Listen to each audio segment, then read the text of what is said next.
Guys, let's talk about Mohammed Kudus' performance for West Ham versus Manchester City. Honestly, the first half of that game was boring. See, at a point I was yawning because I didn't know what West Ham were doing in that game. But then second half was quite different. Second half was exciting. It was entertaining. Mohammed Kudus hitting the woodwork.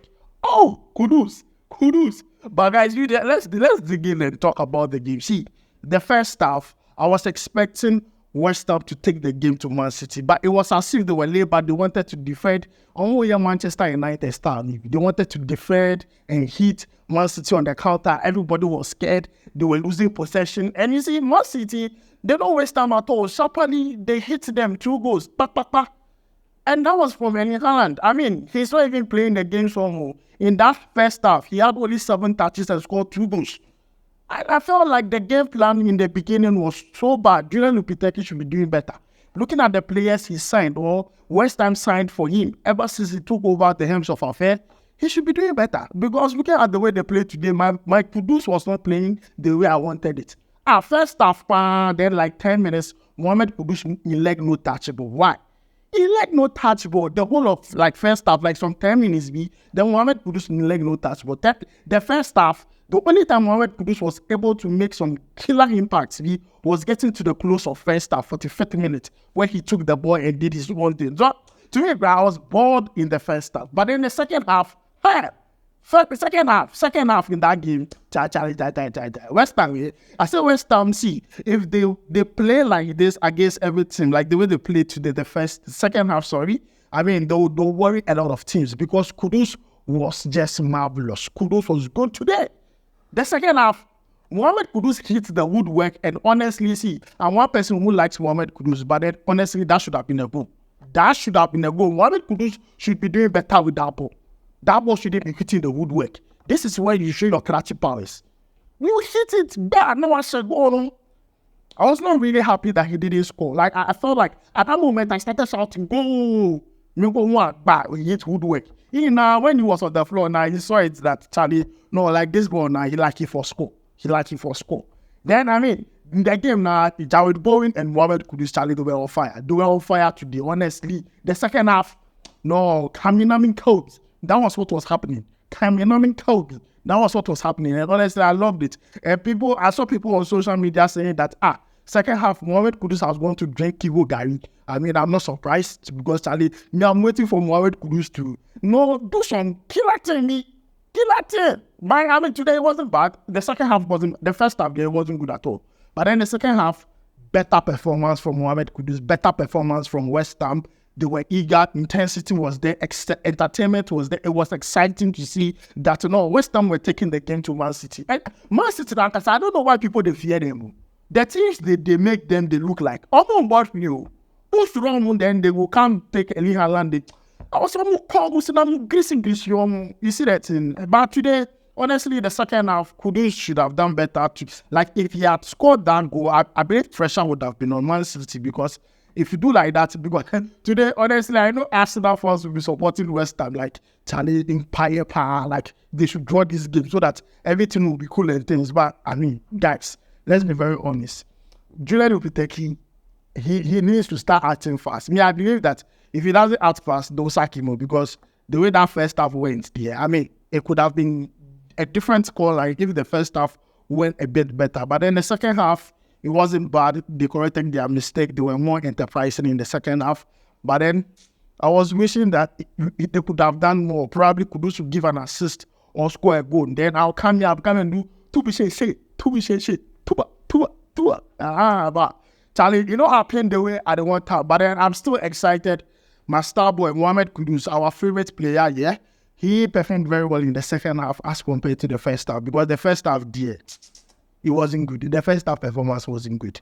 Now, let's move away from Mohammed Kudus, this whole West Ham thing. I mean, let's talk about another Ghanaian player. His name is Königsdörffer. Now, the reason why I want to talk about this player is that in the Black Stars, he's an outcast. Yes, he's an outcast. Now, this player, a lot of Ghanaians feel like, but then he ends a World Cup, so he should go and start performing well, club level, and come back. This season, out of 4 games, he has scored 3 goals and given 1 assist. Goal contribution 4. There is no other player in Hamburger SV team that has more goal contribution than Ransford the Buck and Königsdörffer. And I believe that this player has really silenced all critics, including me, myself.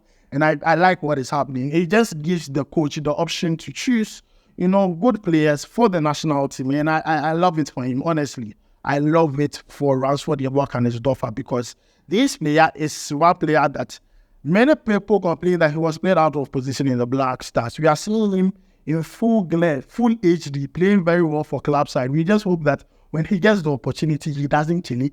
Don't kill it when you get opportunity, which is very important. Just do you. Do what you know how to do best. Come here, score goals, give assist, which is very, very important. So guys, that is the latest concerning Ransford the Buck and Königsdörffer. Doing so well, doing excellently well for club side, club level, and I believe the sky is just the limit for him. Next player I want to talk about would be Forson Amankwah. In the EFL Cup, just some few days ago, Forson Amankwah for Norwich City against Crystal Palace played 13 minutes. He had a shoulder injury. He was injected with some medicines. They had to put oxygen on the boy, and then he was with this arm sling just to protect him. Only for today he was playing. Today he played again against Coventry. He played 45 minutes. The boy is a warrior. This is a player that is called a reliable player, an enterprising player. This is what coaches want. That no matter what the storm is, when you are being called upon, you come, you show up, you do the job. And I like the fact that today he, showed up that, injury, and then played for the club, and at least they won today. They won one goal to 0 against Coventry and Norwich. So honestly, he really did something that I believe is very good. This is a player who wants to really play well, and I believe this is just the third game in the championship, I'm sure third or fourth game in the championship. So I just believe that with time we will see more. With Forson Amankwah, with time we all will see more from him. Yeah. Then lastly, let me just touch on Semenyo. I've already talked about him, but then let me just touch on him. Last one. Semenyo, I think he's one of the most underrated forwards in the EPL. Looking at this boy, the way he's playing in the EPL, 3 games, 2 goals, 1 assist. I don't know what other teams are looking at. Maybe connections are part of transfers. But Semenyo, he's a very good player. And I'm telling you, the next transfer window, he will be one player that a lot of European clubs will go in for if he can stay fit throughout the season and perform like the way he's performing. Honestly, the sky is just the limit for this boy. Don't be surprised in the near future I see him playing a big team, because this player showed resilience. He showed that no matter what, never give up. He is always ready. And today, if you watch the Everton versus Bournemouth game, this player, I don't know why teams are not after him. But I just have a feeling that Chelsea might be monitoring him. I think he's still like 26, 27, right? Yeah, Charlie, Semenyo really surprised me today. And I can't stop talking about him. I mean, I was even talking to a friend about him before I even started shooting this video. Like, Charlie, Semenyo will be so crazy ball. He'll be very, very good ball. We just hope that he brings this form to the Black Stars. Club here, Fabra national team, as simple as that. This is why I end today's video. My name is Adam. I'll make sure to see you in the next one. Charlie, we go wide.